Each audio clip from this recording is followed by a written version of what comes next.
हमारा यूनिवर्स बहुत ज्यादा बड़ा है, जिसके अंदर बड़े बड़े स्टार्स से लेकर लाखों लाइट ईयर्स में फैली गैलेक्सियां मौजूद हैं। और यह गैलेक्सी भी इस यूनिवर्स के आकार के सामने बहुत छोटी हैं, क्योंकि इस तरह की और भी गैलेक्सीज हमारे यूनिवर्स के अंदर समाई हुई हैं। पर दोस्तों, हमेशा से यूनिवर्स इतना बड़ा नहीं था। एक टाइम ऐसा भी था जब यह पूरा यूनिवर्स एक छोटे से बिंदु जितना बड़ा था, और इस छोटे से बिंदु में धमाके के बाद अनंत दूरियों तक फैले यूनिवर्स की रचना हुई। और लगातार यह यूनिवर्स लाइट की स्पीड से भी कई गुना ज्यादा तेजी से फैलता जा रहा है, जिसका कहीं भी वैज्ञानिकों को कोई अंत नहीं दिख रहा। तो दोस्तों, आज हम यही जानने वाले हैं कि क्या इस यूनिवर्स के फैलने के कारण ही स्पेस में वैक्यूम क्रिएट होता है, और साथ ही ये भी जानेंगे कि आखिर हमारे यूनिवर्स के फैलने की वजह क्या है। यूनिवर्स के एक्सपेंशन और वैक्यूम को समझने के लिए हमें पहले ये समझना होगा कि आखिर ब्रह्मांड का निर्माण कैसे हुआ। यूनिवर्स के जन्म की सबसे मशहूर थ्योरी बिग बैंग थ्योरी को माना जाता है, जिसमें कहा गया है कि आज से करीब 13.8 बिलियन ईयर्स पहले एक छोटे से बिंदु के आकार के पॉइंट, जिसे हम सिंगुलैरिटी कहते हैं, उसमें एक बड़ा एक्सप्लोजन हुआ, जिसके कारण बहुत ज्यादा एनर्जी बाहर निकली और हाइड्रोजन गैस का निर्माण हुआ। उस टाइम हमारे यूनिवर्स का आकार बहुत छोटा था, पर बिग बैंग के एक्सप्लोजन के बाद यह तेजी से फैलने लगा और ठंडा होने लगा, जिसके बाद हाइड्रोजन के बादलों के बीच लगने वाले ग्रेविटी के कारण धीरे धीरे तारों, प्लैनेट और गैलेक्सियों का निर्माण शुरू हुआ। बिग बैंग के करीब 9 बिलियन ईयर्स बाद हमारी पृथ्वी का निर्माण हुआ। Expansion of universe. Big bang के बाद से ही हमारे यूनिवर्स लगातार तेजी से फैलता जा रहा है, और यह एक गोले के रूप में चारों दिशाओं में बहुत तेज स्पीड के साथ फैलता चला जा रहा है। केवल यही आश्चर्य की बात नहीं है, बल्कि हमारा आश्चर्य तब और बढ़ जाता है जब हम ये जानते हैं कि यूनिवर्स के फैलने की दर बढ़ती जा रही है। मतलब कि कुछ हजार साल पहले यूनिवर्स जिस दर से फैल रहा था, उसकी कंपैरिजन में अब हमारे यूनिवर्स के फैलने की दर और भी ज्यादा तेज हो चुकी है। और जैसे जैसे टाइम बीत रहा है, यह अपनी स्पीड को बढ़ाता जा रहा है, और वैज्ञानिकों के मुताबिक स्पीड ऐसे ही बढ़ती रहेगी। दोस्तों, अब आते हैं हम अपने मेन सवाल पर कि क्या इस यूनिवर्स के फैलने के कारण ही स्पेस में वैक्यूम क्रिएट होता है। तो दोस्तों, अगर सीधे सीधे कहा जाए तो इसका जवाब ना है। यूनिवर्स का एक्सपेंशन उसमें वैक्यूम को क्रिएट नहीं करता, बल्कि ग्रेविटी के कारण होता है। पहले तो हमें समझने की जरूरत है कि जब वैज्ञानिक कहते हैं कि आउटर स्पेस में वैक्यूम है या खाली है, तो उनका वास्तव में स्पेस में मौजूद प्लैनेट, मून और स्टार्स के बीच लगभग एक पूर्ण वैक्यूम से है, यानी स्पेस में मौजूद लगभग खाली स्थान है। दोस्तों, यहाँ पर मैं लगभग इसलिए कह रहा हूँ क्योंकि वास्तव में आउटर स्पेस में लगभग हर जगह में भी गैस, डस्ट, रेडिएशन और ग्रेविटी आदि भरे हुए हैं, यानी वास्तव में खाली जगह जैसी कोई चीज नहीं होती है। यदि हम स्पेस के एक फिक्स्ड वॉल्यूम से सभी पार्टिकल्स को निकाल भी देते हैं, तब भी हम स्पेस को कभी भी खाली नहीं कर सकते। अभी भी स्पेस के उस भाग में वैक्यूम में उतार चढ़ाव, ग्रेविटी और डार्क मैटर जैसी चीजें मौजूद होंगी, जिन्हें कभी भी वहां से निकाला नहीं जा सकता।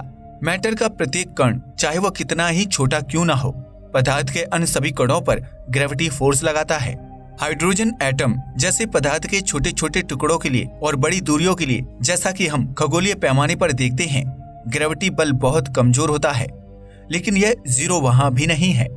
जब हम पृथ्वी के बाहर जाते हैं तो बेशक आपको लगता है कि आप पर कोई ग्रेविटी नहीं लग रही है, लेकिन उस समय भी आप सूर्य और पृथ्वी की ग्रेविटी के बीच होते हैं।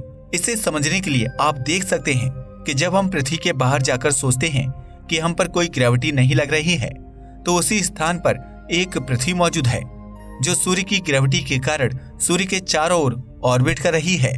दोस्तों, ग्रेविटी बल कमजोर चाहे क्यों ना हो, लेकिन ये हमारे यूनिवर्स के निर्माण में बेहद जरूरी है। ग्रेविटी बल इतना कमजोर होने के बावजूद स्पेस में गैस के विशाल बादलों और स्टार्स का निर्माण करती है। बिग बैंग के तुरंत बाद यूनिवर्स हाइड्रोजन और हीलियम से भर गया था। अरबों वर्षों में ग्रेविटी ने इन गैस के एटम्स में से अधिकांश को तारों में बदल लिया। तारों की कोर में फ्यूजन रिएक्शन के कारण हाइड्रोजन और हीलियम से आयरन, यूरेनियम और गोल्ड जैसे हैवी मेटल्स का निर्माण हुआ, और स्टार्स की मृत्यु के बाद सुपरनोवा धमाके के चलते ये सभी हैवी मेटल्स स्टार के कोर से निकलकर अलग अलग ग्रहों तक पहुंचे और वहां पर जाकर लाइफ फॉर्म होने में मदद की। दोस्तों, कहने का मतलब ये है कि यूनिवर्स का एक्सपेंशन केवल गैलेक्सी के बीच की दूरी को प्रभावित करता है और गैलेक्सी के अंदर की वस्तुओं के बीच की दूरी पर इसका कोई प्रभाव नहीं पड़ता। और गैलेक्सी के अंदर जो सबसे बड़ा फोर्स कार्य करता है वह ग्रेविटी होता है, जो उस गैलेक्सी में मौजूद सभी स्टार और प्लैनेट के निर्माण में मदद करता है। यानी गैलेक्सीज के बीच इस तरह का यूनिवर्सल एक्सपेंशन नहीं देखा जाता, लेकिन इसके बावजूद वहां पर स्पेस में वैक्यूम मौजूद होता है, जिससे ये साफ हो जाता है कि वैक्यूम और यूनिवर्स के एक्सपेंशन का आपस में कोई लेना देना नहीं है। चलिए अब जानते हैं कि हमारे यूनिवर्स किस तेजी के साथ फैल रहा है। Rate of universe expansion. Universe के एक्सपेंशन को समझने में हमारी सबसे ज्यादा मदद स्पेस में मौजूद टेलीस्कोप्स ने की है, जिनमें सबसे पहला नाम हमारी हबल टेलीस्कोप का आता है। जनवरी 2008 में वैज्ञानिकों ने अलग अलग टेलीस्कोप से आंकड़े एकत्रित कर यह अनोखी बात बताई कि यूनिवर्स के फैलने की दर हर जगह अलग अलग है। हमारे पास के यूनिवर्स में यूनिवर्स के फैलाव की दर 45.6 मील यानी कि 73.5 किलोमीटर पर सेकंड पर मेगा पारसेक है। यह आंकड़ा हबल टेलीस्कोप और गाइया स्पेस टेलीस्कोप के आंकड़ों के आधार पर निर्धारित किया गया है। पृथ्वी से बहुत दूर स्थित गैलेक्सी में यूनिवर्स के फैलने की दर थोड़ी कम है। यहाँ यूनिवर्स 41.6 मील पर सेकंड पर मेगा पारसेक की दर से फैल रहा है। यह निष्कर्ष प्लांक टेलीस्कोप के आंकड़ों के आधार पर निकाला गया है। एक मेगा पारसेक में 3.3 मिलियन प्रकाश वर्ष होते हैं। इस तरह हम देख सकते हैं कि हमारे यूनिवर्स बहुत तेज स्पीड से फैलता जा रहा है। यूनिवर्स के फैलने की दर को नापने की इकाई को हबल कांस्टेंट कहते हैं। हबल कांस्टेंट का प्रस्ताव सबसे पहले वैज्ञानिक एडविन हबल ने रखा था। एडविन हबल ही वो वैज्ञानिक थे जिन्होंने सुदूर यूनिवर्स में पाई जाने वाली गैलेक्सियों का अध्ययन किया। सन 1929 में हबल ने देखा कि जो गैलेक्सी पृथ्वी से जितनी दूर हैं, वह उतनी ही तेज स्पीड से पृथ्वी से दूर जाती हुई दिखाई देती हैं। हबल कांस्टेंट का कॉस्मोलॉजी में बड़ा महत्व है। इसी से हमें यूनिवर्स के फैलने के बारे में पता चलता है।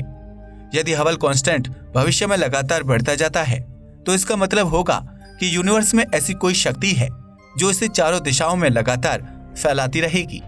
ऐसी स्थिति में पृथ्वी के आसपास दिखाई देने वाली सभी गैलेक्सियां हमसे बहुत दूर चली जाएंगी और केवल मिल्की वे तथा इसके आसपास की गैलेक्सियां ही पृथ्वी से दिखाई देंगी, जो यूनिवर्स के एक्सपेंशन से होता है। आप यूनिवर्स में कहीं भी खड़े हो, आपको सभी गैलेक्सियां अपने से दूर जाती हुई दिखाई देंगी। हाँ, वो बात अलग है कि आप इन्हें अपनी आंखों से नहीं देख सकते। आपको इसे देखने के लिए एडवांस टेलीस्कोप की जरूरत होगी।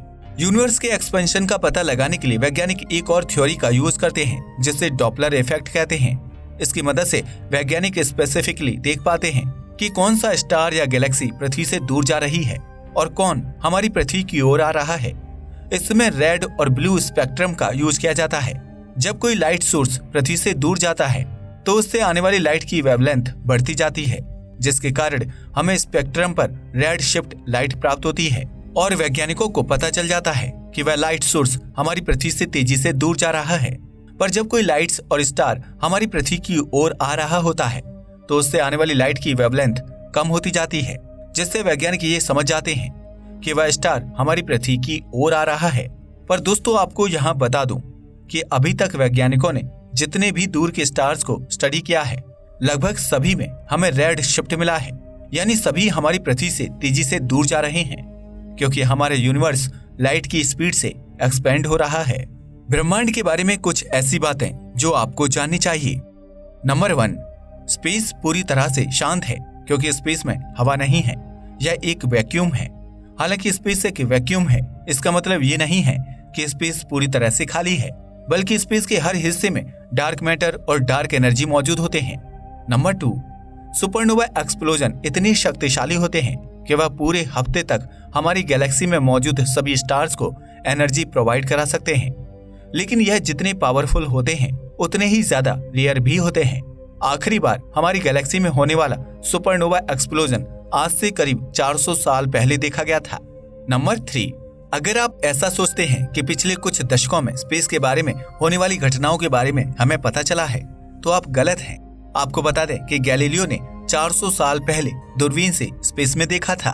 नंबर 4, अंतरिक्ष यान में सोना एक बहुत ही चुनौतीपूर्ण कार्य है। स्पेस में यात्रियों को सोने के लिए बहुत मेहनत करनी पड़ती है। उन्हें आंखों पर पट्टी बांधकर विशेष रूप से तैयार किए गए बेड पर सोना पड़ता है ताकि वह तैरने और इधर उधर टकराने से बचें। नंबर 5, स्पेस में ग्रेविटी की कमी के कारण स्पेस यात्री यानी कि एस्ट्रोनॉट भोजन पर नमक या काली मिर्च नहीं छिड़क सकते और वे भोजन को भी तरल रूप में लेते हैं।